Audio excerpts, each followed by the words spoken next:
everyone, welcome to my kitchen. I'm Bethany, and today's recipe I'm going to be sharing one of my favorite recipes of all time, which is ragu alla bolognese. It's not a gravy, it's not even an American style meat sauce. This is the real deal Italian meat sauce. So let's get right into it.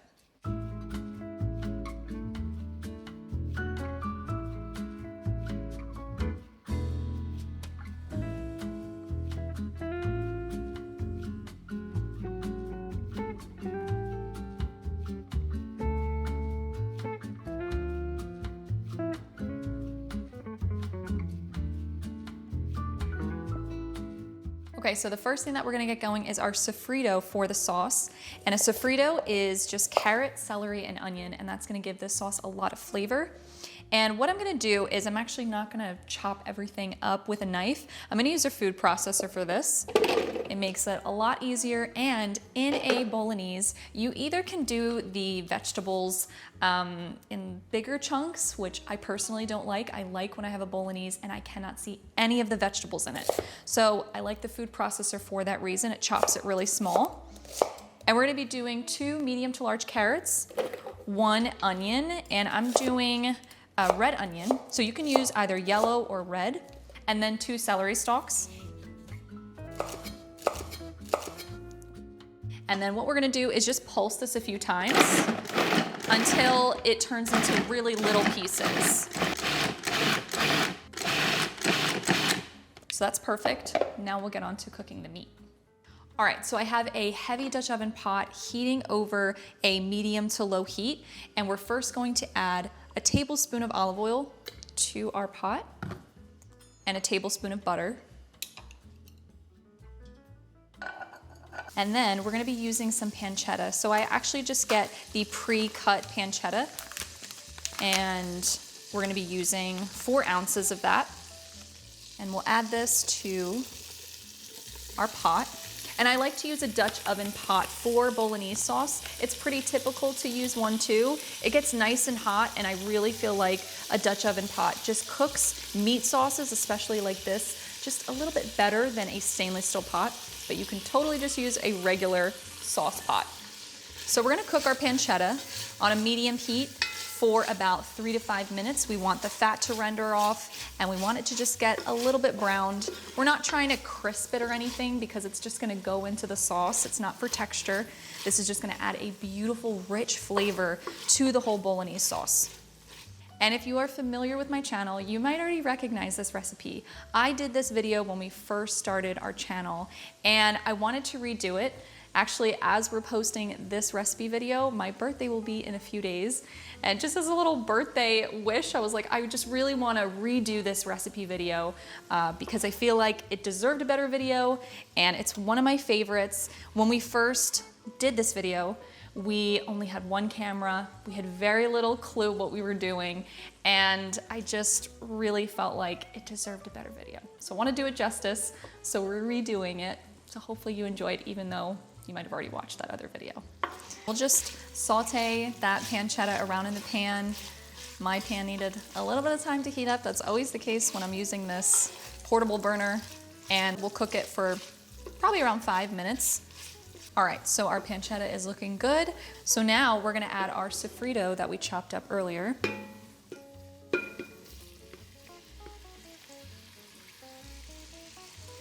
just stir that in with our pancetta.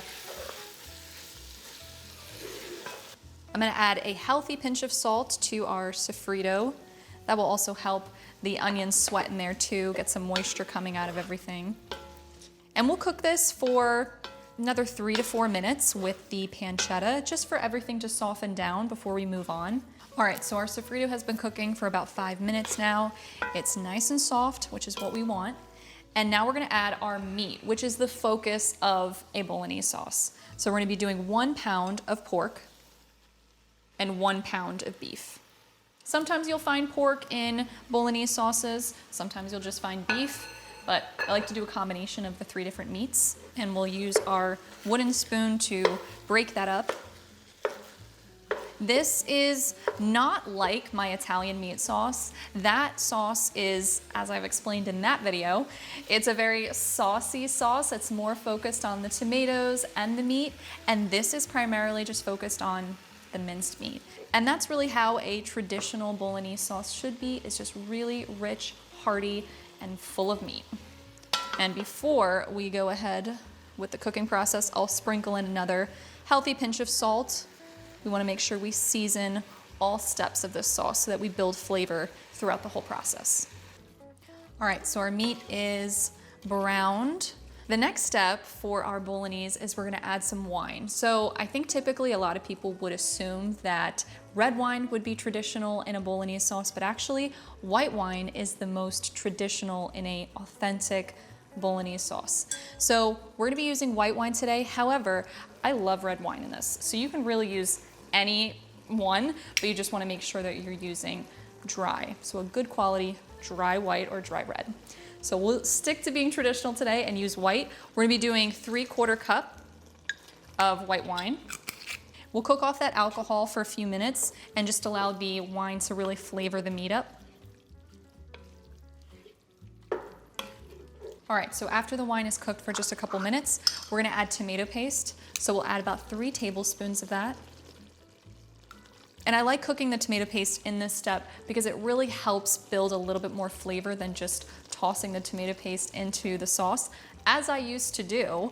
But this actually really helps build a little bit more of a depth of flavor into the sauce. So we'll cook this for about 2 to 3 minutes. There's definitely a little bit more liquid in with the meat than what's typical in this step, but I honestly feel like that has a lot to do with my burner right now.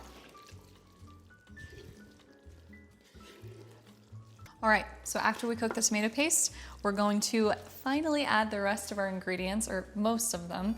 So we're gonna add our hand-crushed tomatoes. So I used 2 28-ounce cans of tomatoes. We'll then add 1/2 cup of beef stock. A lot of people will also just use water too. You can just use water if you wanna keep things simple.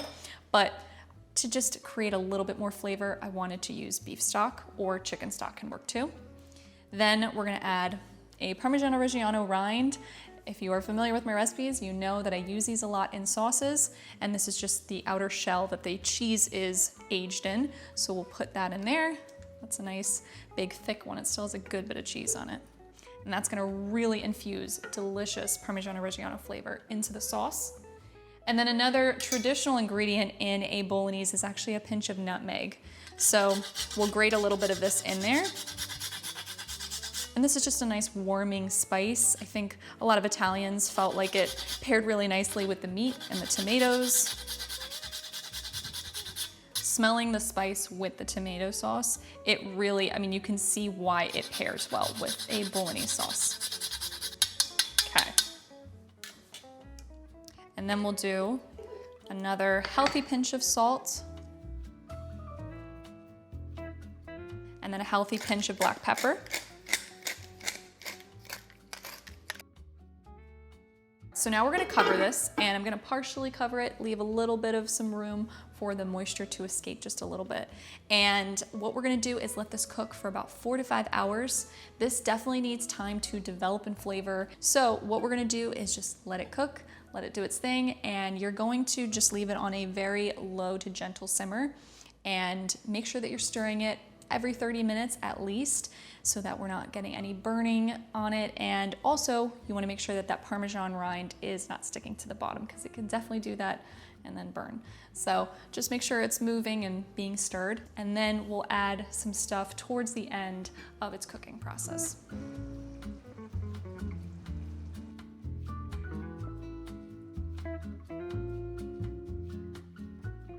Okay, so our sauce has been cooking for about 4 hours, and it looks delicious. It smells so good. It makes my whole house just smell amazing. So now towards the end of the cooking process, we're gonna add our milk. So I have 1 cup of whole milk. We're gonna add that to our sauce. It's kind of debatable as to when to add the milk. You could add it at the beginning, which in my last video, That's when I added the milk.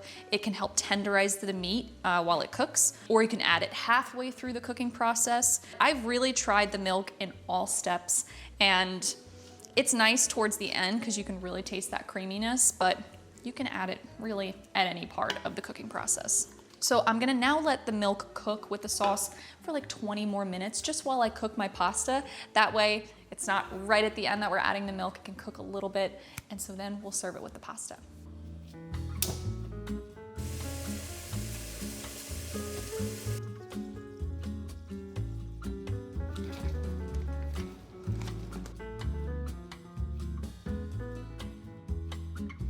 All right, so we have our pasta done. I still have it in the pot. And then we have our sauce, and we have a separate saucepan that's big enough that we can put the pasta and the sauce together and kind of toss everything. I have that on a low heat. And what I'm gonna do is first add some sauce to our pan. Looks so good. And the pasta that I cooked is pappardelle. This is a really nice wide noodle, and it's perfect for a Bolognese sauce or a ragu because it really can catch and hold on to all the meat in it. And I cooked the pasta until it is al dente. I also cooked it in some nice salted water because we want it to have some flavor. And I'm just gonna transfer this over as best I can to our saucepan. But we're gonna be using the pasta water. That's why I'm not draining the pasta and then putting it in here, because the pasta water in a dish like this is an ingredient. And you definitely need the pasta water, especially for Bolognese, because the Bolognese sauce is very thick. And so sometimes you need something to loosen it up too. So I always like to just take the pasta out of this, or you can reserve about 1.5 to 2 cups of the pasta water. We've got to add some Parmigiano Reggiano. We're gonna freshly grate this right into the pasta and the sauce. I'm gonna just use the same ladle to take some pasta water. I'm gonna do a full ladle right in there. And you're gonna just do that until the pasta, the sauce, the cheese are kind of holding nicely together.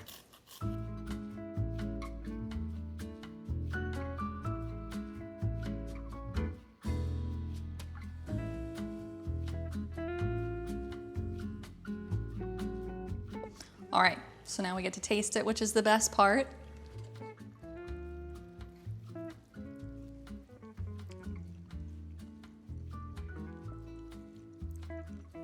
It is better than any Bolognese sauce that I have had at a restaurant. And I mean that. I'm not just saying that because I made it. I am saying it because this is such a killer Bolognese sauce.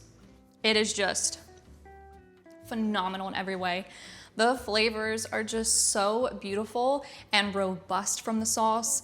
It's creamy, it's saucy, it has the tomato in it.